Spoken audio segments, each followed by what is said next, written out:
Well, what you're looking at here is the beginnings of maybe a small worm farm. Got the bug, if you will, to try to raise some worms. And I'm going to go with red wigglers.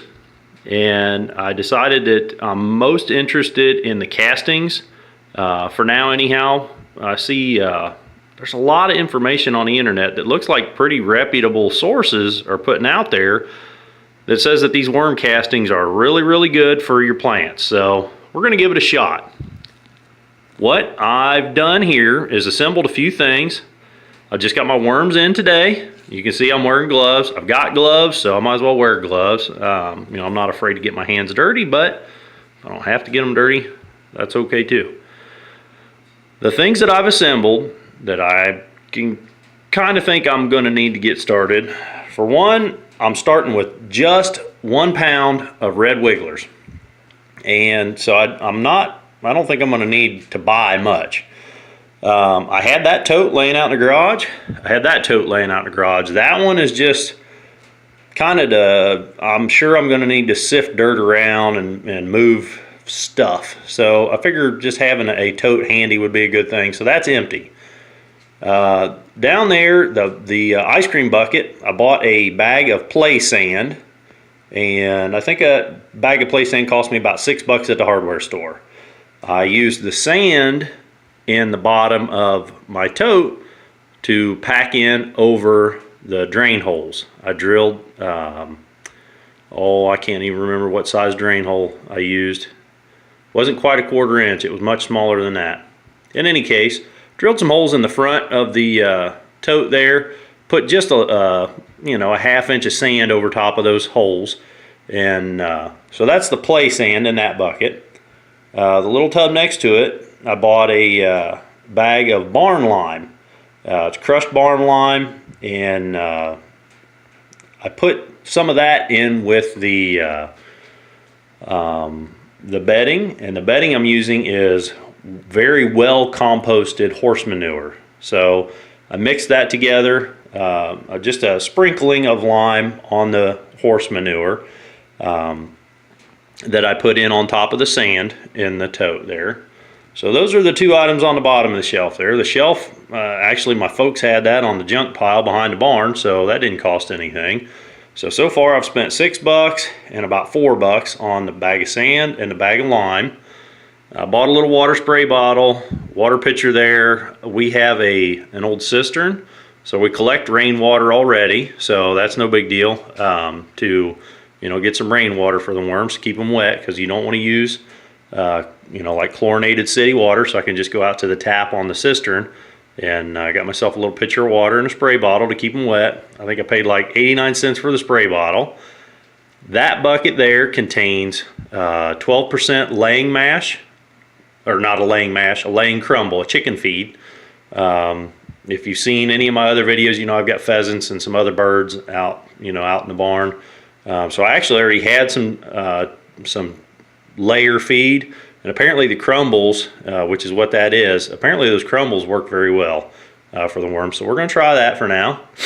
I made these screens just because I know I'm going to need to sift stuff out. This is a 1/4 inch hardware cloth, and I just made these screens out of I think that's a 1x2, and then I ripped a 1x2 real thin and sandwiched the screen in on the bottom, stapled it together with a pneumatic stapler, and those are 18 inches long by 12 inches wide overall dimension. I made a 1/4 inch mesh, and I also made one out of 1/8 inch mesh.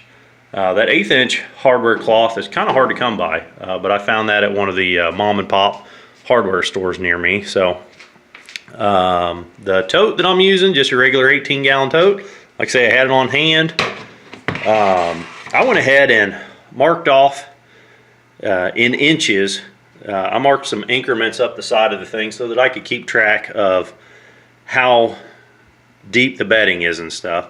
Again, that's well composted horse manure, and it's in there about 6.5 inches deep.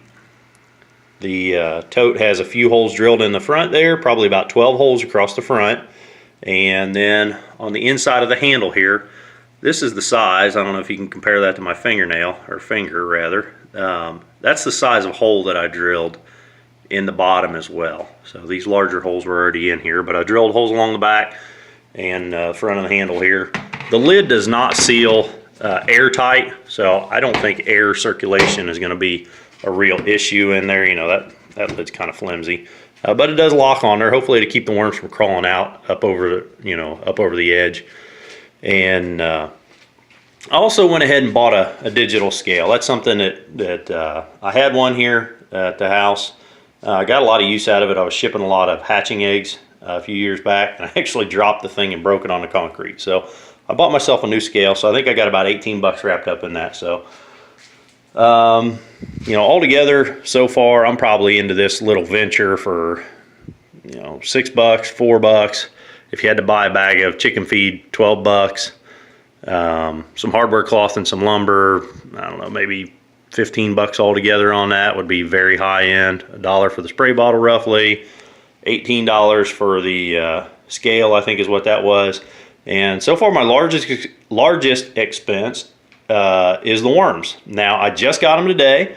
I haven't opened them yet, haven't looked in there yet. So we're gonna make sure everything looks good, and that's another reason that I made these screens up prior to getting the worms, because I want to screen this out and kind of see what it looks like and weigh it out and see what if I got what I paid for. The cost on the worms, 1 pound, I paid $33, and that included shipping. And you can see that postage on here was $14.35. So that was actually the cheapest, red worms in bulk that I could find, but it came in 2 days. It was shipped on the 19th. Today is the 21st of March, 2019. It's pretty well marked up, live bait, and the box didn't seem to be damaged or anything. It's been about 40 degrees today. Yesterday was a little cooler. I would think that, transit, where these worms came from, this is probably as cold as they've been, in their little trip. So I'm gonna get my pocket knife out. We'll open this up and have a look at what we got. Okay, so hopefully you can see what I've got going on here. The box, like I say, I haven't opened it yet, so you're gonna get to see firsthand with me what these look like. I got some instructions here. Heck, there's at least 10 pages there. Dear customer, thank you very much for your order of red worms. Enclosed you'll find your free guide to raising red worms. I hope these worms serve you well. And it's signed, so that's really nice. Okay, introduction, scope, background of the seller here, some pictures of their operation. Very similar information to what's on their website, so that's great. So we're going to set that off to the side here. Now let's have a look in the box. Hopefully you can see. Let's see. Can you see? Yeah, you can see. Okay, so the box it's got newspaper lined on the bottom here. Looks like a feed sack. That mesh material twisted up with no mess in the bottom there, but twisted up with some duct tape. I'll set the box off to the side. And again, I kind of feel funny about mentioning who I bought these from until everything looks good. I'd hate to open this up and just, me have said this, the name of this person, and then have an issue with the worms, and I don't want it to, I don't want to make it look bad on anybody. I spoke with the seller on the phone prior to purchase, and they told me if there's any issues, they'd make it right, not to worry about it. I was a little nervous because it's so cold. It's so cold at night yet. We're still getting down in the 20s on some nights, and I didn't want to get a bunch of worms frozen. So, but he assured me that, you know, he guaranteed live delivery and everything, and cold normally wasn't an issue as much as it was heat is an issue. Now, see, we got a little baby escapee doing pretty good right there. We'll go ahead and put that one in the bucket. We'll get a weight on it. And you can see I got my scale zeroed out with a little pan there.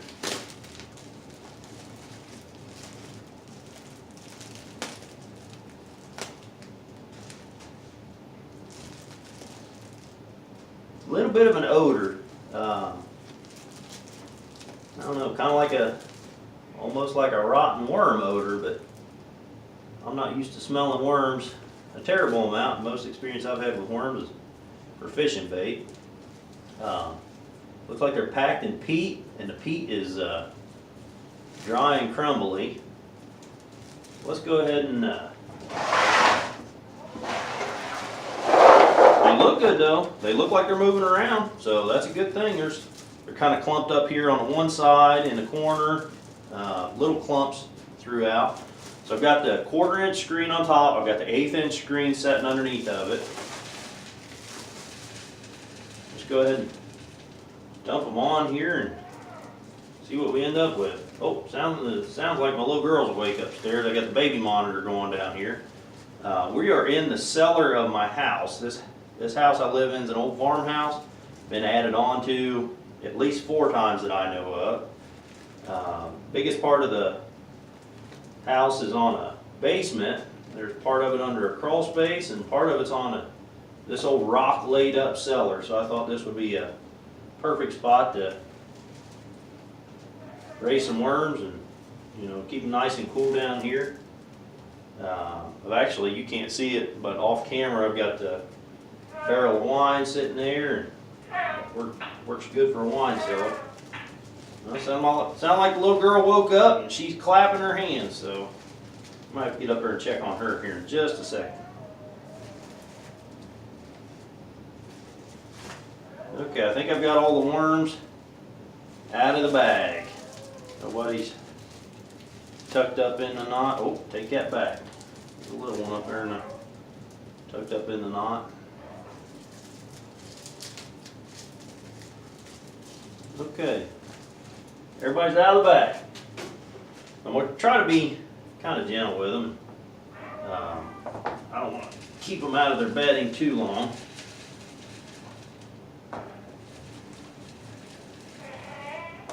Kind of making a mess here. But I do want to, you kind of want to screen them out. Uh-oh, sounds like somebody's not happy up there. Well, most everything's fell through. There's some larger clumps in here, but for the most part, that's pretty much worms. So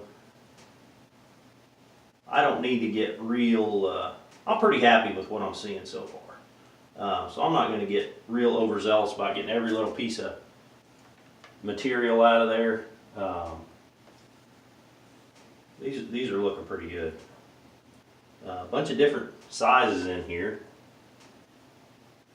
Looks like we're over 10 ounces already. I don't want to damage these little things too much. So we're up to 11 ounces. Still a fair amount of worms in here. Oh heck, there's so many worms fell through here. Okay, we're up to 14 ounces, and there's still a lot of worms in there. There's some of them that have gotten through the bottom here. I'm going to say this is at least a pound. There's probably a little extra in here. So I'm pretty happy with what I'm seeing.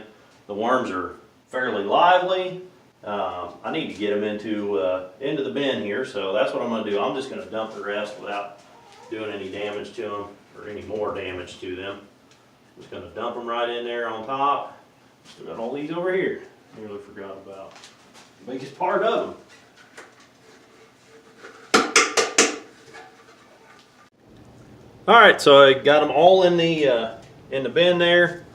I'm going to go ahead and give them just a little spritz of water, just to see if I can rehydrate them a bit. That might help them get around just a little bit. You know, a lot of stress being beat around in the male. They look like they're wiggling around pretty good in there. I'd say that most of them are doing very well. I'm going to go ahead and quit aggravating them for a while.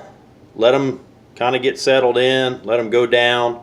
I'll check on them here in a couple hours and pick out any of them that, you know, look like they're not doing very well. And I'll update you guys then. Well, it's 2.5 hours later, and there's still a lot of worms laying on top. I mean, you can tell they're moving around, but I guess I kind of hoped they would go down a little bit by now. All right, well, they were clumped together a little bit too much. I went ahead and spread them out and kind of wetted them with my little spray bottle. Put some chicken feed in there. That's 12% laying crumbles, and then I really wet that down pretty good. I wet the whole area down. Then they're moving. I guess the biggest part of them are moving. They're just moving a whole lot slower than I thought they would, and I'm gonna put the cover back on them, and I'll check on them in a few hours again. Well, here we are 4 days later, and worms seem to be doing really well. Now, I haven't opened up the box at all yet today, so I'm going to let you see what it looks like. When you first open the lid, they all kind of scatter real quick. So this will be the first time I've had this lid open, well, since last night I fed them. I noticed that the feed that I put in there, they ate some of it. That feed that I put in there that first night, they ate some of it, and then last night, which would be day 3, I noticed that it was getting a little bit moldy, what was left. So I scraped that out and threw it away, and I put some fresh feed in and watered that. So let's pull the lid off here, and you can see them scatter, you know, as soon as you open the lid. So they really don't like that light.